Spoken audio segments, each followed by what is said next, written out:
이 미연의 삶은 잿빛 도화지 위를 흐르는 먹물 같았다. 색도, 빛깔도 없이 오직 단조롭고 탁한 그림만이 이어졌다. 그녀는 29의 나이에도 불구하고 청춘의 활기보다는 오랜 체념과 피로가 짙게 밴 얼굴을 하고 있었다. 결혼 3년 차, 남편 박준호와의 생활은 기대를 저버린 지 오래였다. 사랑이 없는 결혼. 아니, 애초에 사랑이라는 감정 자체가 스며들 틈을 주지 않았던 결혼이었다. 밤 10시. 찬바람이 감도는 부엌의 미연은 홀로 앉아 있었다. 식탁 위에는 몇 시간 전에 차려놓았던 된장찌개 냄비가 식어 있었다. 찌개 표면에 뜬 기름기가 굳어 뿌옇게 변해 있었고 그 모습은 마치 미연의 마음을 보는 것 같았다. 째깍거리는 벽시계 소리만이 고요를 가르고 있었다. 그 소리는 마치 그녀의 덧없이 흐르는 시간을 재촉하는 듯했다. 미연은 손목을 가볍게 문질렀다. 어제 준호가 무심코 휘두른 팔에 부딪혀 생긴 멍이 푸르스름하게 남아있었다. 사소한 말다툼 끝에 늘 이런 식이었다. 그가 직접적인 폭력을 가하는 일은 드물었지만 그의 무관심과 냉대는 그 어떤 물리적인 폭력보다도 미연의 영혼을 갉아먹고 있었다. 그녀의 눈은 창밖으로 향했다. 희미한 달빛 아래 잡초만이 무성한 텅 빈 정원이 펼쳐져 있었다. 그 풍경은 미연의 쓸쓸한 마음을 고스란히 반영하는 듯 했다. 그녀는 이따금씩 이렇게 멍하니 밤하늘을 올려다보곤 했다. 어둠 속에서 빛을 잃은 별들처럼. 그녀의 삶에도 한때는 반짝이던 꿈과 희망이 있었던가. 이제는 아련한 기억조차 희미해져 가는 듯 했다. 그녀의 유일한 위안은 잠들어 있는 어린 딸. 이 아름이었다. 3살 배기 아름이는 곤히 잠들어 있었다. 작은 숨소리가 규칙적으로 들려왔다. 미연은 자신의 삶이 무의미하더라도 아름이만은 행복하게 키워야 한다는 책임감으로 하루하루를 버텨냈다. 다음 날 오후 장마가 시작되려는지 하늘은 잔뜩 흐려 있었고 굵은 빗방울이 간헐적으로 떨어지기 시작했다. 미연은 딸 아름이를 유치원에서 데리고 집으로 돌아오는 길이었다. 낡은 우산을 든 그녀의 발걸음은 늘 무거웠다. 그날따라 유치원 앞 작은 골목에 주차된 차들 틈에서 유난히 웅크리고 있는 작은 물체를 발견했다. 자세히 보니 새끼 고양이 한 마리였다. 털은 비에 젖어 엉망이었고 앙상한 몸은 추위에 떨고 있었다. 옆구리에는 붉은 상처까지 보였다. 아마도 길거리에서 버려진 모양이었다. 아름이가 작은 손으로 엄마의 치맛자락을 잡아 끌며 물었다. 엄마, 저 고양이 아파 보여요. 미연은 망설였다. 자신의 형편도 그리 넉넉지 않았다.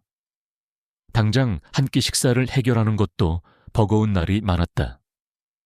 하지만 고통스러워하는 작은 생명을 그냥 지나칠 수 없었다. 그녀는 조심스럽게 고양이에게 다가갔다. 고양이는 경계하는 듯 뒷걸음질 쳤지만 미연의 온화한 눈빛과 부드러운 손길에 이내 몸을 맡겼다. 그녀는 작은 고양이를 조심스럽게 품에 안았다. 고양이의 작은 몸이 그녀의 품에서 미세하게 떨리고 있었다. 집에 도착한 미연은 마른 수건으로 고양이의 젖은 털을 정성껏 닦아주고 작은 종이 상제 담요를 깔아 아늑한 잠자리를 만들어 주었다.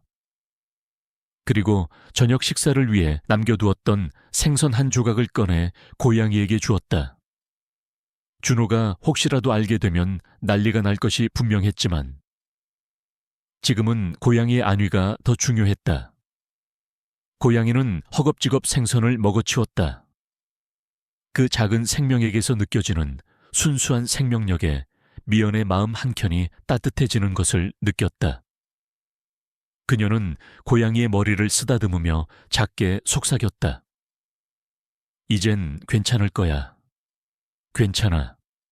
이 작은 행동은 그녀의 내면에 아직 꺼지지 않은 온정과 연민이 남아있음을 보여주었다. 비록 자신의 삶은 고단할지라도 그녀는 여전히 타인의 고통에 공감하고 도움을 줄 수 있는 사람이었다. 아름이도 옆에서 고양이를 신기한 듯 바라보며 웃었다. 딸의 환한 웃음에 미연은 잠시나마 현실의 고통을 잊을 수 있었다. 미연의 삶에 드리워진 그림자 중 하나는 바로 그녀가 숨기고 있는 작은 나무 상자였다. 낡은 나무 상자는 옷장 깊숙한 곳, 다른 옷가지들에 가려져 아무도 모르게 숨겨져 있었다. 그녀는 가끔 준호가 잠든 깊은 밤, 몰래 상자를 꺼내어 보곤 했다. 상자 안에는 빛바랜 사진 한 장이 들어있었다. 사진 속에는 꼿꼿한 자세로 서 있는 한 여인이 있었다. 그녀는 군복을 입고 있었는데 어깨에는 3개의 별, 즉 3스타 계급장이 선명하게 빛나고 있었다. 여인의 얼굴은 단호하면서도 어딘가 모르게 미연과 닮아 있었다. 사진 아래에는 희미하게 이진희 소장이라는 이름이 적혀 있었다. 그리고 그 옆에는 은색 반지가 놓여 있었다. 반지에는 독특한 문양이 새겨져 있었는데 날카로운 독수리가 발톱으로 칼을 움켜쥐고 있는 형상이었다. 그 문양은 군부대 마크 같기도 했고 어떤 비밀스러운 조직의 상징 같기도 했다. 미연은 그 사진과 반지를 말없이 응시했다. 사진 속 여인은 그녀의 어머니였다.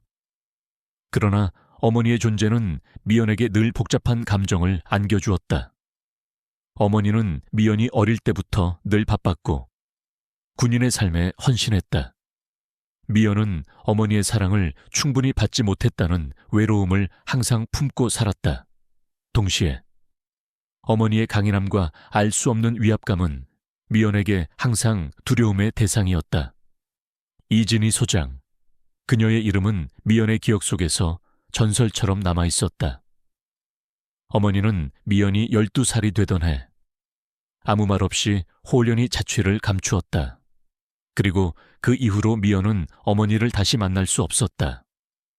어머니의 갑작스러운 실종은 미연에게 깊은 상처로 남았고 그녀는 어머니가 자신을 버렸다고 생각했다. 그래서 미연은 자신을 보호하기 위해 어머니의 존재를 자신의 삶에서 철저히 지워버리려 노력했다. 그녀는 그 누구에게도 어머니에 대해 이야기하지 않았다. 특히 준호에게는 더욱 그랬다. 준호는 미연의 과거에 대해 알려고 하지도 않았고 알 필요도 없다고 생각하는 듯했다.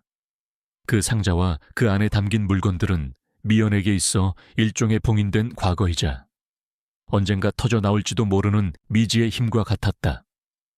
그녀는 그것들을 묻어두려 했지만 동시에 그것들이 언젠가 자신의 삶에 어떤 영향을 미칠지 모른다는 막연한 불안감을 안고 있었다.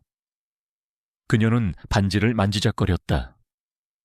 차가운 금속의 감촉이 그녀의 손끝에 닿았다. 반지는 너무나도 작아서 미연의 손가락에는 맞지 않았다. 그것은 마치 미연이 잊고 싶었던 과거의 조각처럼 그녀의 삶에 낯설게 존재하고 있었다. 그녀의 삶은 겉으로 보기에 고요하고 평범해 보였다. 그러나 그 고요함 속에는 언제 터질지 모르는 불안과 체념이 잠재되어 있었다. 미연은 마치 폭풍 전의 바다처럼 잔잔해 보이지만 그 아래로는 거대한 파도가 일렁이는 삶을 살고 있었다. 미연의 삶은 겉으로 보기에 고요했지만 그 안에는 언제라도 깨질 수 있는 얇은 유리잔처럼 위태로움이 존재했다. 그리고 그 유리를 산산조각 낼 충격은 예상치 못한 순간 가장 잔인한 형태로 찾아왔다. 그날은 유난히 날씨가 을씨년스러웠다. 아침부터 시작된 비는 그칠 줄 모르고 주룩주룩 내렸다. 준호는 낮부터 술을 마시기 시작했다. 그의 신경질적인 성격은 술만 마시면 더욱 난폭해졌다. 미연은 그의 심기를 거스르지 않기 위해 조심스럽게 행동했지만 이미 준호의 눈은 이성을 잃어가고 있었다. 그는 최근 사업이 잘 풀리지 않아 예민해져 있었고 그 모든 분노를 미연에게 쏟아붓는 것이 일상이었다. 저녁 식사 시간. 식탁에는 정적이 흘렀다. 아름이는 엄마 옆에 꼭 붙어 앉아 밥을 깨작거렸다. 준호는 밥에는 손도 대지 않고 술잔만 기울였다. 소주병이 반쯤 비워질 무렵 준호는 불쑥 입을 열었다. 너 요즘 누구 만나고 다니냐? 그의 목소리는 낮게 깔려 있었지만 그 안에는 날카로운 비난이 숨어 있었다. 미연은 놀라 고개를 들었다. 무슨 소리예요? 제가 누굴 만나요? 그녀는 당혹감에 목소리가 떨렸다. 시침이 떼지마 동네에 내 이야기로 시끄러워. 네가 남자랑 같이 있는 걸 봤다는 사람도 있고. 이상한 소문이 파다해 준호는 탁자를 내리치며 소리쳤다. 사실 미연은 최근 일자리를 구하기 위해 몇 군데 면접을 보러 다녔을 뿐이었다. 하지만 준호의 눈에는 그녀의 모든 행동이 의심스러웠던 모양이었다. 아니, 어쩌면 그는 미연을 비난할 빌미를 찾고 있었는지도 몰랐다. 그건 일자리를 알아보러 다닌 거예요. 당신이 생활비를 제대로 주지 않으니까 저라도 벌어야 할 거 아니에요. 미연은 울분을 토하듯 말했다. 그녀의 말에 준호의 얼굴은 더욱 일그러졌다. 그의 눈은 증오로 번뜩였다. 일자리 웃기고 있네. 어차피 네 주제에 무슨 돈을 번다고. 그리고 너 배는 왜 이렇게 불러? 그의 시선이 미연의 배로 향했다. 미연은 임신 초기였다. 아직 주변에 알리지 않았고 준호에게는 오늘 저녁에 이야기할 생각이었다. 나 사실은 임신했어요. 당신 아이예요. 미연은 조심스럽게 말했다. 그녀는 혹시라도 준호가 기뻐할까 하는 한 가닥 희망을 품고 있었다. 하지만 그녀의 희망은 산산조각났다. 준호는 비웃듯 코웃음을 쳤다. 내 아이 웃기지 마 그애. 내 자식 아니야. 그의 목소리는 냉혹했고 그 말은 비수처럼 미연의 심장을 찔렀다. 아름이도 아빠의 거친 목소리에 놀라 미연의 옷자락을 더욱 세게 움켜쥐었다. 당신 지금 무슨 말을 하는 거예요? 미연은 눈물을 글썽이며 소리쳤다. 뻔뻔한 소리 하지 마. 네가 밖에서 무슨 짓을 하고 다녔는지. 내가 모를 줄 알아. 그딴 더러운 피를 내 집에 들일 순 없어. 준호는 자리에서 벌떡 일어나더니 술에 취한 몸을 비틀거리며 미연에게 다가왔다. 그의 눈은 광기로 가득 차 있었다. 그는 미연의 얼굴을 거칠게 붙잡고 흔들었다. 당장 꺼져. 너 같은 건 필요 없어. 이 더러운 것들을 다 내쫓아 버릴 거야. 미연은 공포에 질려 뒷걸음질 쳤지만 이내 벽에 등이 닿았다.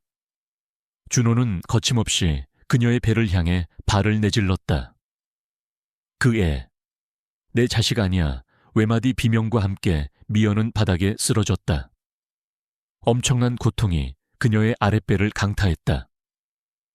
아픔보다 더 큰 것은 배신감과 절망감이었다.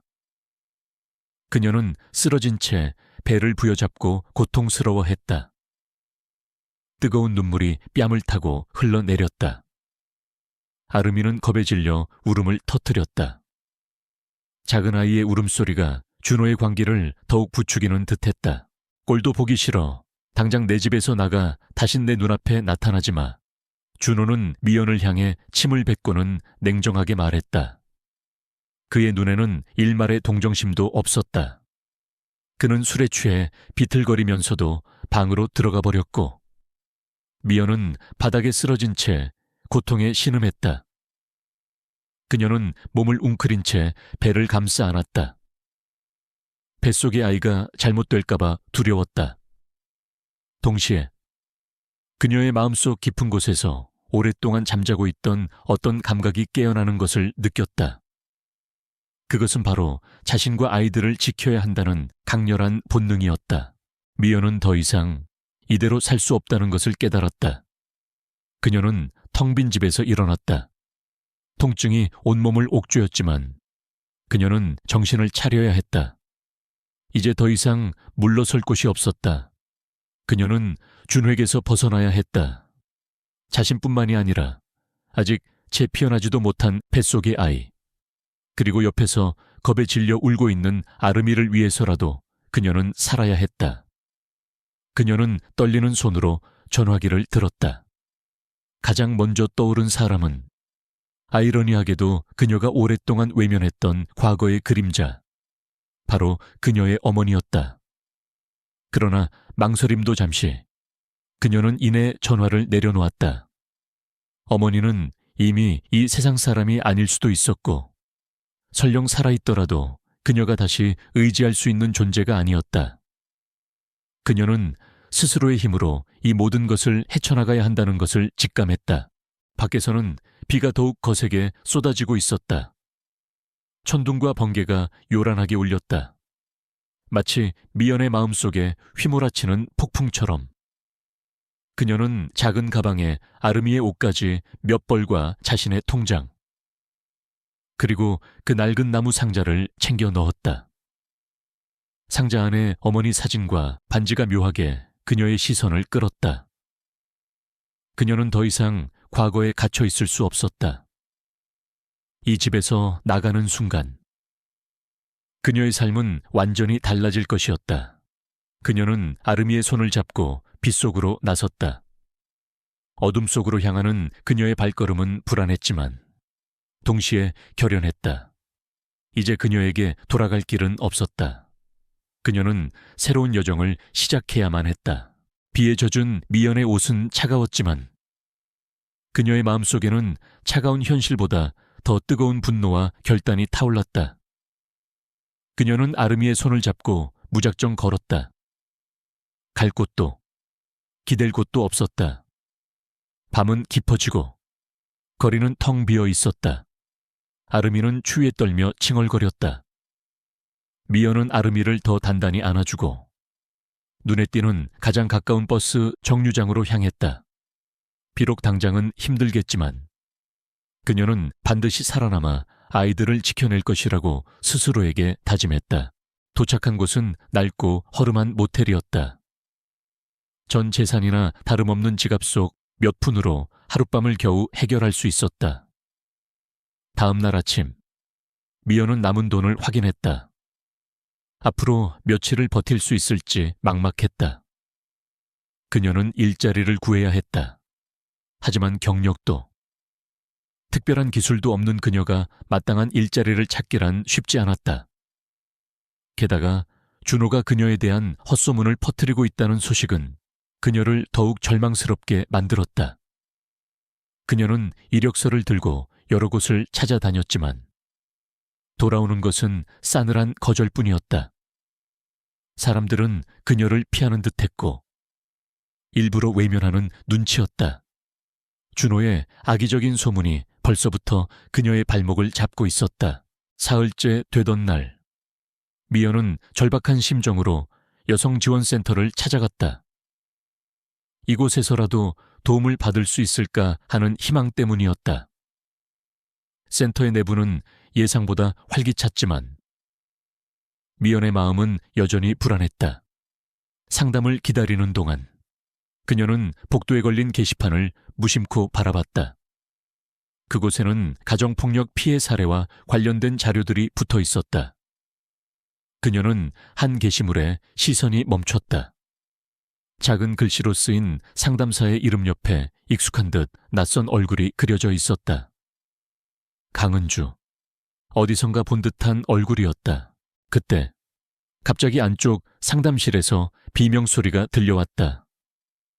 놔, 이거 안 놔 이어 물건이 부서지는 소리와 함께 격렬한 몸싸움이 벌어지는 듯했다. 복도에 있던 사람들이 술렁이기 시작했다. 미연은 순간적으로 몸이 굳었지만 이내 뱃속의 아이와 아르미를 떠올리며 정신을 차렸다. 그녀는 자신의 과거를 숨기고 약하게 살아왔지만 더 이상은 아니었다. 상담실 문이 열리고 한 남자가 여자의 머리채를 잡아 끌고 밖으로 나왔다. 남자의 얼굴은 분노로 일그러져 있었고 여자는 두려움에 질려 있었다. 남자가 여자를 바닥에 내팽개치고는 발로 차려는 순간 미연은 자신도 모르게 앞으로 나섰다. 그녀의 몸은 본능적으로 움직였다. 과거 어머니가 그녀에게 가르쳐 주려 했던 호신술의 잔재가 무의식 중에 발현된 것이었다. 미연은 남자의 발목을 잡고 몸의 중심을 무너뜨려 넘어뜨렸다. 남자는 예상치 못한 공격에 휘청거리며 바닥에 엉덩방아를 찧었다. 남자는 놀란 눈으로 미연을 노려봤다. 네가 뭔데 끼어들어 당장 비켜. 그는 다시 일어서려 했지만 미연은 여자의 앞을 막아선 채 단호한 눈빛으로 그를 응시했다. 그녀의 눈빛은 더 이상 과거의 유약한 미연이 아니었다. 그 안에는 강한 결의가 담겨 있었다. 그녀는 과거 어머니가 자신에게 던졌던 말들을 떠올렸다. 이 세상에서 너 자신을 지킬 수 있는 사람은 오직 너 자신뿐이다. 이 모든 상황을 한 여성 직원이 지켜보고 있었다. 그녀가 바로 강은주 상담사였다. 강은주는 백발이 성성한 나이에도 불구하고 날카로운 눈빛을 가진 베테랑이었다. 그녀는 미연의 움직임을 유심히 관찰했다. 미연의 자세는 완벽하지 않았지만 그녀가 보인 반응 속도와 상황 판단력은 평범한 여성이 할 수 있는 것이 아니었다. 강은주는 미연의 눈에서 과거 자신과 같은 사람들을 많이 봐왔던 경험에서 우러나오는 어떤 특별함을 읽어냈다. 여기서 이러시면 안 됩니다. 즉시 폭력을 멈추세요. 강은주가 단호하게 외치며 다가왔다. 그녀의 목소리에는 권위가 실려 있었다. 남자는 강은주의 등장에 잠시 주춤했지만 이내 분을 사귀지 못하고 미연에게 다시 달려들었다. 미연은 남자의 움직임을 예측하고 몸을 비틀어 그의 주먹을 피했다. 그리고는 순간적으로 그의 팔을 꺾어 제압했다. 그녀는 놀랍게도 순식간에 남자를 무력화시켰다. 그녀 스스로도 자신의 능력에 놀랐다. 마치 몸이 스스로 반응하는 것처럼 느껴졌다.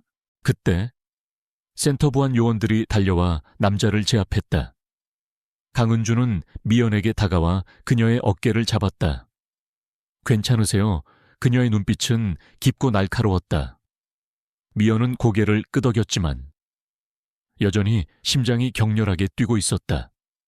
강은주는 그녀의 눈을 똑바로 응시하며 말했다.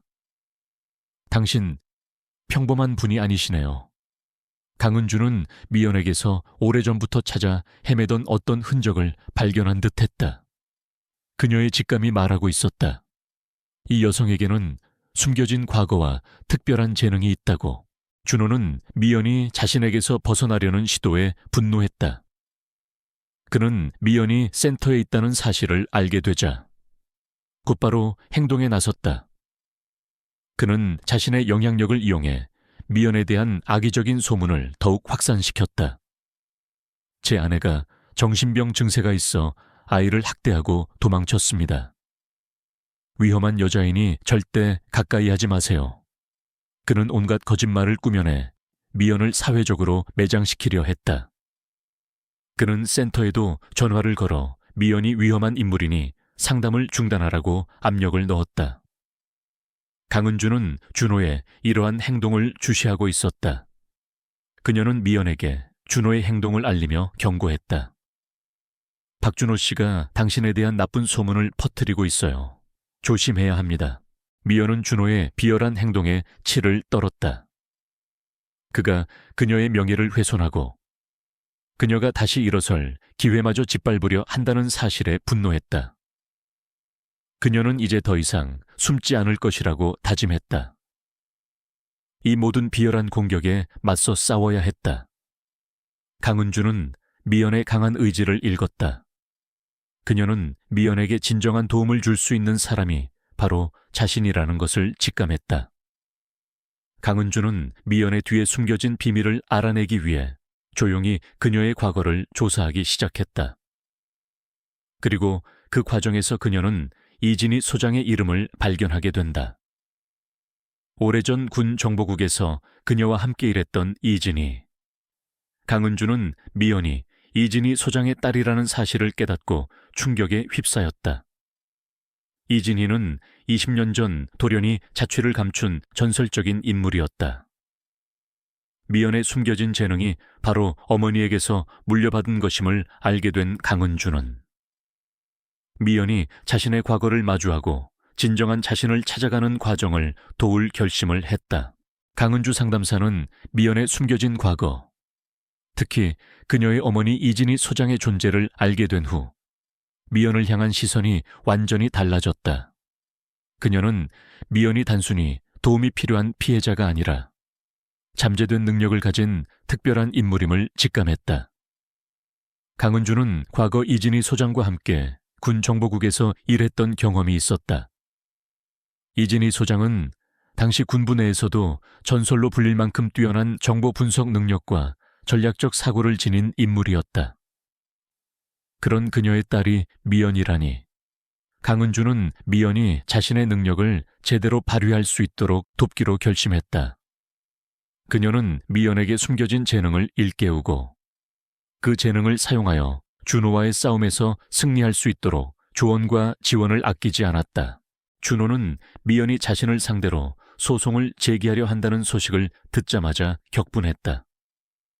그는 미연을 사회적으로 완전히 고립시키기 위해 더욱 악랄한 방법을 사용하기 시작했다. 그는 이혼 소송과 함께 양육권 소송을 제기했고 법원에 미연이 정신적으로 불안정하며 아이들을 제대로 양육할 수 없다는 내용의 허위 사실을 담은 서류를 제출했다.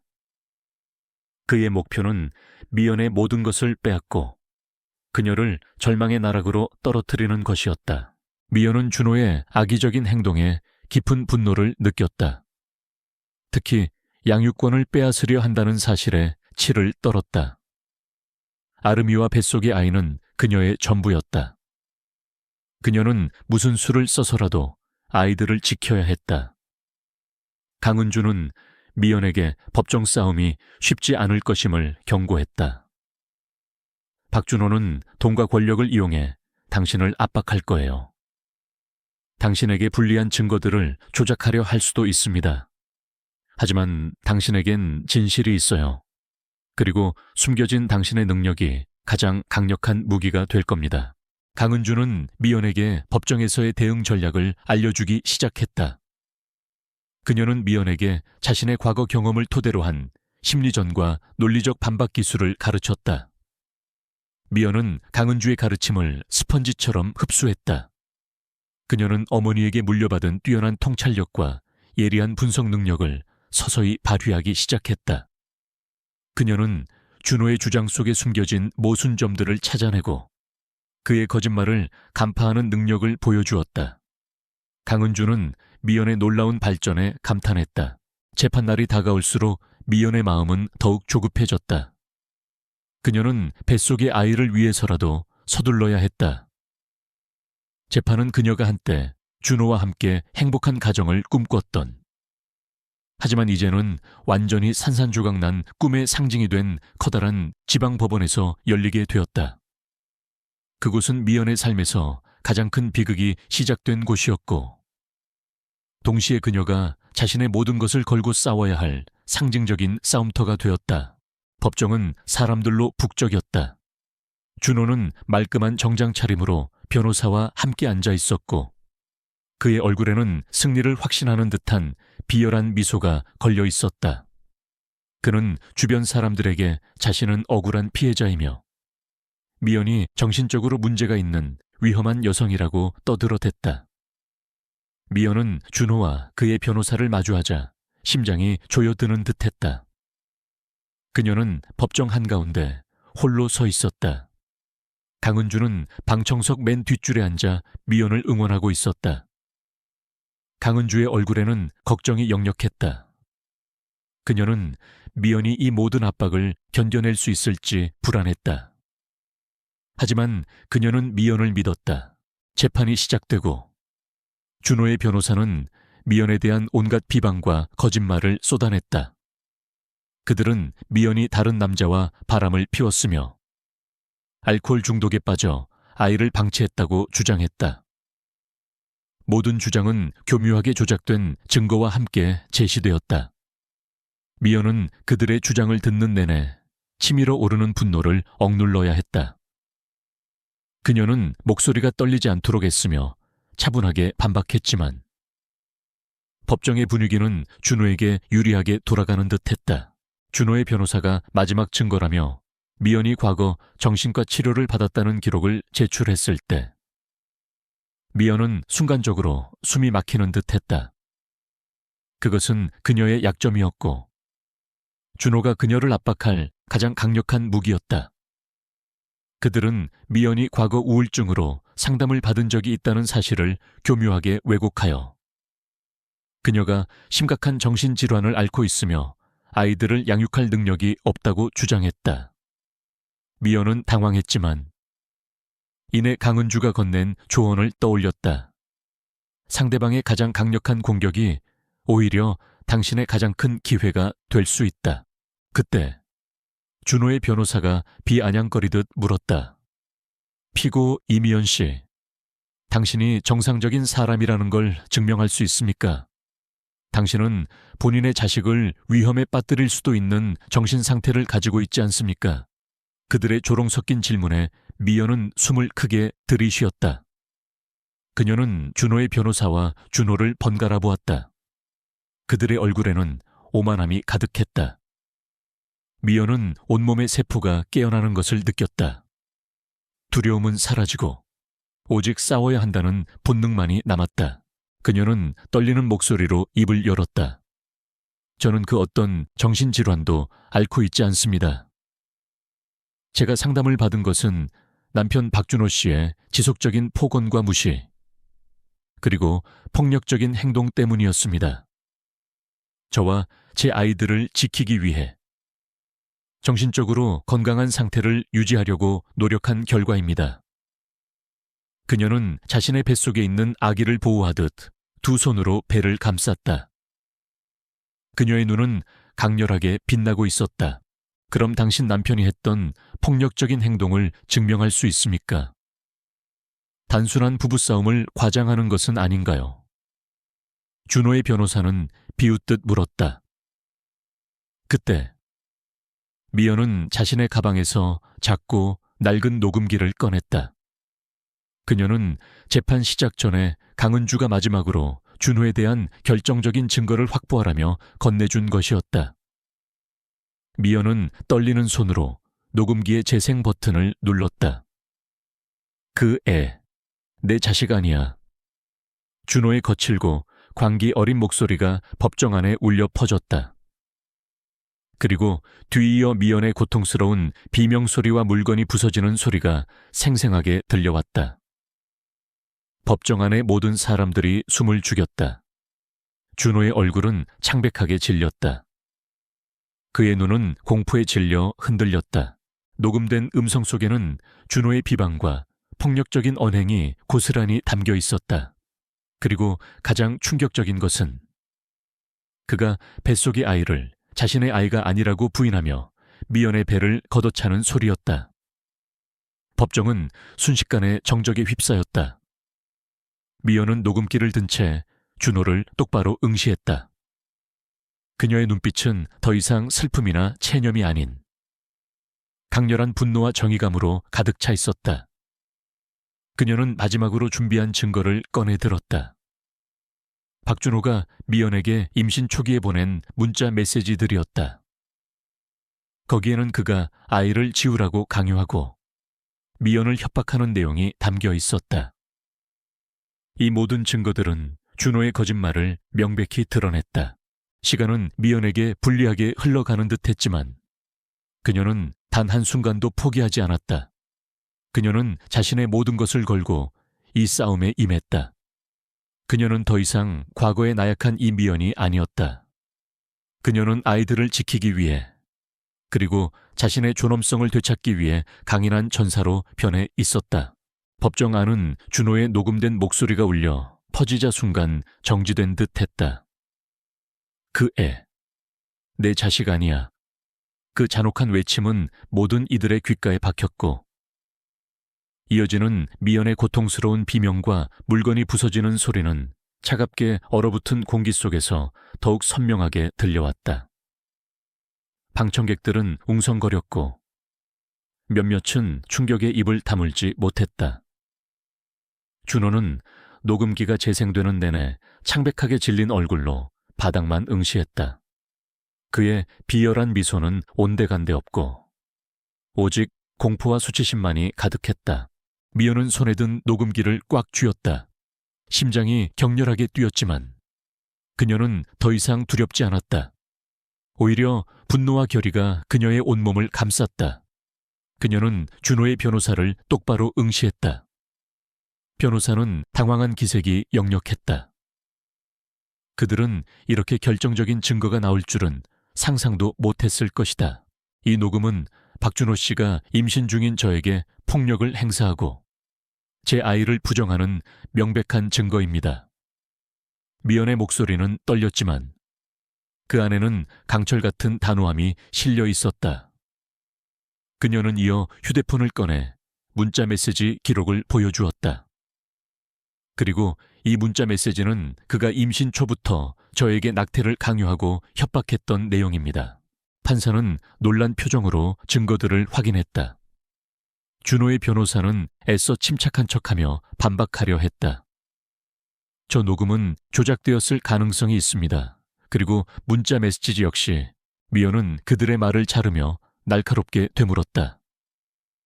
조작되었다고요? 그럼 이 목소리가 제 목소리이고 제 남편 박준호 씨의 목소리가 아니라는 말씀이십니까? 그리고 이 문자 메시지가 제가 보낸 것이 아니라 박준호 씨가 저에게 보낸 것이라는 것을 부인할 수 있습니까, 박준호 씨? 직접 대답해 보세요. 이 모든 것이 거짓이라고 말할 수 있습니까? 그녀는 준호를 향해 몸을 돌려 강렬한 시선을 보냈다. 준호는 고개를 푹 숙인 채 아무 말도 하지 못했다. 그의 어깨는 미세하게 떨리고 있었다. 방청객들의 시선이 일제히 준호에게로 향했다. 그들은 경멸과 분노가 뒤섞인 눈빛으로 준호를 바라보았다. 한때 번듯한 사업가 행세를 하던 그의 추악한 본성이 만천에 드러나는 순간이었다. 숨막히는 침묵이 법정 안에 흘렀다. 마치 모든 시간이 멈춘 듯했다. 미연은 이 순간을 위해 수많은 밤을 고뇌하고 준비했다. 그녀는 이제 더 이상 도망치지 않았다. 그녀는 자신의 모든 고통과 상처를 직면하고 그것을 이겨낼 힘을 얻었다. 그녀는 이진희 소장의 딸이었다. 그녀의 피 속에는 강인함과 정의감이 흐르고 있었다. 그때 판사가 단호한 목소리로 말했다. 피고 측 변호인은 더 이상 변론할 증거가 없습니까? 피고 박준호 씨는 원고 이미연 씨의 주장에 대해 반박할 의사가 없으십니까? 준호는 여전히 고개를 들지 못했다. 그의 변호사는 얼굴이 사색이 되어 식은땀을 흘렸다. 그들은 완벽한 승리를 예상했지만 미연의 예상치 못한 방역에 속수무책으로 당하고 말았다. 판사는 잠시 침묵하더니 이내 결정을 내렸다. 제출된 증거와 원고 이미연 씨의 진술, 그리고 피고 박준호 씨의 행동을 종합해 볼 때 피고 박준호 씨의 원고 이미연 씨에 대한 폭력 사실이 명백히 인정됩니다. 또한 양육권 역시 원고 이미연 씨에게 있음을 선고합니다. 피고 박준호 씨는 원고에게 정신적, 물질적 피해에 대한 보상을 지급해야 하며 추가적으로 폭력 혐의에 대한 조사가 진행될 것입니다. 판사의 선고가 끝나자마자 법정안은 환호와 탄식으로 뒤섞였다. 방청객들은 미연을 향해 박수를 보냈다. 그들의 얼굴에는 경외심과 감동이 가득했다. 처음에는 의심과 동정의 눈빛으로 미연을 바라보던 그들의 시선은 이제 그녀의 용기와 강인함에 대한 존경으로 바뀌어 있었다. 미연은 눈물이 솟구치는 것을 느꼈다. 그것은 슬픔의 눈물이 아니라 자신을 지켜낸 것에 대한 기쁨과 안도감의 눈물이었다. 그녀는 승리했다. 자신을 짓밟으려 했던 남편에게서 그리고 과거에 나약했던 자신에게서. 준호는 판사의 선고가 떨어지자마자 자리에서 벌떡 일어섰다. 말도 안 돼. 이건 조작이야 조작이라고 그는 고함을 지르며 미연에게 달려들려 했지만 미리 대기하고 있던 보안 요원들에게 제지당했다. 그는 발버둥 쳤지만 이미 그의 세상은 산산조각 나 있었다. 경멸하는 시선 속에서 준호는 끌려나갔다. 그의 비참한 뒷모습은 미연의 마음속에 남아있던 마지막 미련마저 지워버렸다. 강은주 상담사는 미연에게 다가와 따뜻하게 그녀의 어깨를 토닥였다. 잘했어요. 미연 씨. 정말 잘했어요. 그녀의 눈에도 깊은 감동과 함께 자부심이 서려 있었다. 미연은 강은주를 보며 미소 지었다. 그녀는 이 모든 과정에서 강은주의 도움 없이는 불가능했을 것이라는 것을 알고 있었다. 법정 문을 나서자 햇살이 그녀의 얼굴을 감쌌다. 며칠간의 먹구름이 걷히고 새로운 세상이 그녀를 기다리고 있었다. 미연은 뱃속의 아이를 감싸 안으며 하늘을 올려다봤다. 그녀의 삶은 이제 새로운 시작점에 서 있었다. 법정에서의 승리는 미연의 삶에 새로운 지평을 열어주었다. 준호가 끌려나간 뒤 법정 안에 가득했던 공기와 햇살은 미연에게 해방감을 선물했다. 그녀는 이제 더 이상 어둠 속에 갇힌 존재가 아니었다. 그녀는 준호에게서 그리고 과거에 나약했던 자신에게서 벗어나 자유로워졌다. 준호의 몰락은 처절했다. 법정의 선고 후 그에 대한 폭행 및 사기 혐의 조사가 본격적으로 시작되었다. 경찰은 미연이 제출한 증거 외에도 준호의 다른 범죄 행위들을 추가로 발견했다. 그는 불법적인 방법으로 사업을 확장하려 했고 여러 사람에게 사기 행각을 벌였다는 사실이 드러났다. 그의 고객들은 등을 돌렸고 사업은 하루아침에 무너져 내렸다. 그는 모든 재산을 잃고 결국 실형을 선고받아 교도소에 수감되었다. 사회는 그에게 냉혹했고 그는 더 이상 대중 앞에 설 수 없는 존재가 되었다. 한때 잘나가던 사업가였던 준호의 이름은 이제 파렴치한 사기꾼이자 폭력범이라는 오명과 함께 기억될 뿐이었다. 그의 추락은 그가 미연에게 가했던 고통에 비례하는 당연한 결과였다. 강은주 상담사는 미연에게 진심으로 축하의 말을 건넸다. 미연 씨, 정말 자랑스럽습니다. 당신은 당신 자신뿐만 아니라 많은 사람들에게 용기를 주었어요. 강은주는 미연에게 뜻밖의 제안을 했다. 미연 씨의 통찰력과 강인함은 이 사회에 꼭 필요한 재능입니다. 우리 센터에서 함께 일해보지 않겠어요? 당신의 경험이 다른 피해자들에게 큰 도움이 될 겁니다. 미연은 망설였다. 자신 같은 사람이 과연 다른 사람을 도울 수 있을까? 하지만 강은주의 진심 어린 눈빛과 자신의 경험이 누군가에게 도움이 될 수 있다는 생각에 그녀는 용기를 냈다. 미연은 여성과 아동폭력 피해자를 지원하는 비영리 단체인 희망의 빛 센터에 합류하게 되었다. 그녀는 처음에는 행정 업무부터 시작했지만 그녀의 타고난 공감 능력과 날카로운 직관은 곧 빛을 발했다. 그녀는 피해자들의 미묘한 표정과 목소리 변화에서 숨겨진 고통을 읽어냈고 그들이 진정으로 원하는 것이 무엇인지 정확히 파악했다. 미연은 강은주에게서 배운 정보 분석 기술과 심리 전략을 바탕으로 피해자들에게 실질적인 도움을 줄 수 있었다. 그녀는 단순히 서류 업무를 처리하는 것을 넘어 피해자들이 다시 일어설 수 있도록 정신적인 지지자가 되어주었다. 어느 날 오후, 미연은 강은주와 함께 센터의 작은 카페에 앉아 따뜻한 차를 마셨다. 창밖으로는 따스한 햇살이 쏟아지고 있었다. 미연은 지난 몇 달간의 변화를 되짚어 보았다. 상담사님, 정말 감사합니다. 상담사님이 아니었다면 저는 아직도 어둠 속에 갇혀 있었을 거예요. 강은주는 미소 지었다. 아니요, 미연 씨.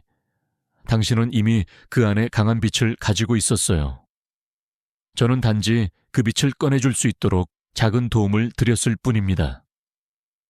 당신 스스로가 그 힘든 싸움을 이겨내고 여기까지 온 거예요. 미연은 고개를 끄덕였다. 정말 신기해요. 제가 이런 힘을 가지고 있을 줄은 몰랐어요. 준호 씨가 저를 계속 괴롭히지 않았다면 저는 평생 제가 얼마나 나약한 사람인지도 모르고 살았을 거예요. 그녀는 희미하게 웃었다. 어머니께서 저에게 보여주려던 것이 이런 것이었을까요? 강은주의 눈빛이 깊어졌다. 아마 그럴 겁니다. 당신의 어머니. 이진희 소장은 늘 가장 큰 시련이 가장 큰 깨달음을 준다고 말씀하셨죠. 당신은 그분의 딸입니다. 그리고 이제 당신은 그분의 뜻을 이어받아 다른 이들의 희망이 되고 있습니다. 미연은 강은주의 말을 듣자 가슴이 뭉클해졌다. 그녀는 잊고 싶었던 어머니의 존재가 이제는 그녀의 강인함을 상징하는 또 다른 의미가 되었다는 것을 깨달았다. 그녀는 더 이상 어머니를 두려워하지 않았다. 오히려 어머니의 강인함과 지혜가 자신에게도 흘러들어왔음을 느꼈다. 그녀는 손에 든 반지를 만지작거렸다. 은색 반지의 독수리 문양이 햇살 아래 반짝였다. 이제 그 반지는 더 이상 미지의 불안이 아닌 그녀의 뿌리와 강인한 유산을 상징하는 증표처럼 느껴졌다. 그녀는 강은주를 통해 어머니의 과거에 대한 몇 가지 단서를 얻을 수 있었다. 어머니가 홀연히 사라진 것은 단순히 미연을 버린 것이 아니라 어떤 중요한 임무를 수행하기 위함이었다는 것. 그리고 그 임무가 매우 위험하고 비밀스러운 것이었음을 어렴풋이 짐작할 수 있었다. 하지만 강은주는 더 이상 자세한 이야기는 해주지 않았다. 그것은 아직 때가 아니거나 미연이 스스로 알아내야 할 부분이라고 생각하는 듯 했다. 센터에 도착한 아름이가 미연에게 달려와 안겼다. 미연은 아름이를 품에 안고 환하게 웃었다. 그녀의 얼굴에는 진정한 행복이 피어 있었다. 그녀는 이제 더 이상 외롭지 않았다. 그녀에게는 아름이가 있었고 뱃속에 아기가 있었고 그리고 그녀를 믿고 지지해주는 강은주가 있었다. 그녀는 앞으로 펼쳐질 삶이 쉽지만은 않을 것이라는 것을 알았다. 하지만 그녀는 더 이상 혼자가 아니었고 자신에게 주어진 새로운 역할과 삶의 의미를 찾았다. 그녀의 마음속에는 평화와 함께 미래에 대한 희망과 설렘이 가득했다. 2년 후 미연의 삶은 만개한 꽃처럼 찬란하게 피어 있었다. 그녀는 더 이상 과거의 그늘에 갇힌 여인이 아니었다. 그녀는 희망의 빛 센터에서 없어서는 안 될 핵심 인물이자 많은 이들에게 영감을 주는 존재가 되어 있었다. 그녀의 탁월한 공감 능력과 날카로운 통찰력은 피해자들이 자신의 상처를 치유하고 다시 일어설 용기를 얻는 데 결정적인 역할을 했다. 그녀의 경험은 단순한 지식을 넘어 살아있는 희망의 증거가 되었다. 미연은 이제 두 아이의 엄마가 되어 있었다. 아름이는 건강하고 밝게 자랐고 둘째 딸 혜은이도 해맑은 미소로 미연의 삶을 더욱 풍요롭게 만들었다. 혜은이는 준호의 아이였지만 미연은 혜은이에게서 준호의 그림자를 찾으려 하지 않았다. 혜은이는 미연의 사랑과 보살핌 속에서 밝고 건강하게 성장하고 있었다. 미연은 자신의 아이들에게 무한한 사랑을 주었고 아이들은 미연에게 세상의 어떤 어려움도 이겨낼 수 있는 힘이 되었다. 센터에서의 바쁜 일상 속에서도 미연은 새로운 사랑을 만났다. 그는 센터에서 자원봉사를 하는 김도윤이라는 남자였다. 도윤은 따뜻하고 사려 깊은 사람이었다. 그는 미연의 과거를 모두 이해하고 받아들여 주었으며 그녀의 두 아이를 자신의 아이처럼 아껴주었다. 미연은 도윤을 통해 진정한 사랑과 안정감을 느꼈다. 그들은 서로에게 의지하며 아름다운 가정을 꾸려나가고 있었다. 미연은 도윤의 품에서 진정한 평화와 행복을 찾았다. 미연은 자신의 경험을 바탕으로 가정폭력 인식 개선을 위한 캠페인을 주도했다. 그녀는 여러 강연에 초청되어 자신의 이야기를 들려주었다. 처음에는 마이크를 잡는 것이 두려웠지만 그녀의 진솔한 이야기는 많은 사람들의 마음을 움직였다. 그녀의 강연은 늘 뜨거운 박수갈채를 받았다. 그녀는 단순히 피해자의 이야기를 전하는 것을 넘어 피해자들이 어떻게 스스로의 힘으로 역경을 극복하고 새로운 삶을 찾아갈 수 있는지에 대한 희망을 제시했다.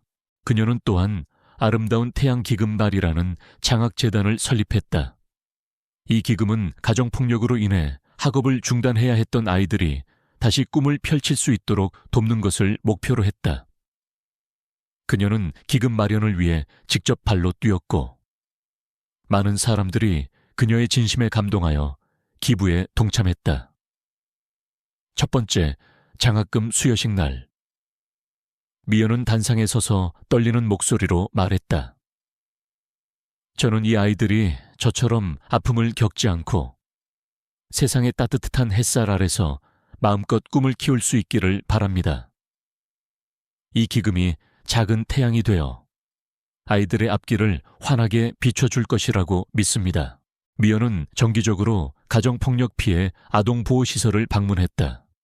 그녀는 아이들과 직접 만나 그들의 이야기를 들어주고 따뜻하게 안아주었다. 한 번은 어린 여자아이가 미연에게 다가와 작은 손으로 그녀의 손을 잡았다. 언니처럼 강해지고 싶어요. 아이의 말에 미연은 눈시울이 붉어졌다. 그녀는 자신이 누군가에게 희망이 될 수 있다는 사실에 깊은 보람을 느꼈다. 그녀는 아이의 머리를 쓰다듬으며 조용히 속삭였다. 너도 충분히 강해질 수 있어. 언니가 도와줄게. 어느 화창한 오후, 미연은 새로 이사온 작은 마당이 있는 집에서 두 딸과 도윤과 함께 시간을 보내고 있었다. 아름이와 하연이는 마당에서 깔깔거리며 뛰어놀았고 도윤은 그 모습을 흐뭇하게 바라보며 미연의 어깨를 감쌌다. 미연은 창가에 서서 햇살을 한껏 받고 있는 아이들을 바라보았다. 그녀의 얼굴에는 평화로운 미소가 번졌다. 과거의 어둠은 이제 그녀의 삶에서 완전히 사라진 듯했다. 그녀는 무심코 자신의 손가락에 끼워진 은색 반지를 만졌다. 반지의 독수리 문양은 여전히 날카롭게 빛나고 있었다. 그 반지는 이제 더 이상 미지의 불안이나 숨겨진 과거의 상징이 아니었다. 그것은 그녀의 뿌리이자 그녀가 가진 강인한 유산의 증표였다. 그녀는 이제 어머니 이진희 소장의 존재를 두려워하지 않았다. 오히려 그녀의 어머니가 남긴 강인함과 지혜가 자신에게 흘러들어와 그녀를 더욱 단단하게 만들었음을 깨달았다. 그녀는 언젠가 자신의 두 딸에게 이 반지에 얽힌 이야기를 들려줄 날이 올 것이라고 생각했다. 이 이야기는 단지 한 개인의 고통과 극복을 넘어 모든 이에게 용기와 희망을 주는 메시지가 될 것이다. 미연의 삶은 이제 온전한 의미의 두 번째 봄을 맞이했다. 그녀는 자신의 상처를 치유하고 그 상처를 통해 다른 이들의 아픔을 보듬는 존재가 되었다. 그녀의 이야기는 끝이 아니었다. 그것은 새로운 시작이었고 그녀가 걸어갈 앞으로의 모든 길이 더욱 밝게 빛날 것임을 예고하는 희망찬 서곡이었다. 시청자 여러분, 오늘 이야기가 어떠셨나요? 여러분의 마음에 깊은 울림을 주었기를 바랍니다. 미연 씨의 이야기는 우리에게 용기와 희망, 그리고 역경 속에서도 피어나는 인간의 위대한 정신을 보여줍니다. 우리 주변에도 미연 씨처럼 숨겨진 아픔을 가진 이웃들이 많이 있습니다. 그들에게 따뜻한 관심과 지지를 보내주세요. 이 영상이 좋으셨다면 좋아요를 눌러주시고 더 많은 이야기가 궁금하시다면 구독 버튼을 눌러주세요. 그리고 주변에 이 감동적인 이야기를 나누고 싶다면 공유도 부탁드립니다. 여러분의 작은 관심이 더 나은 세상을 만듭니다. 다음번에도 더 감동적이고 의미 있는 이야기로 찾아오겠습니다. 감사합니다.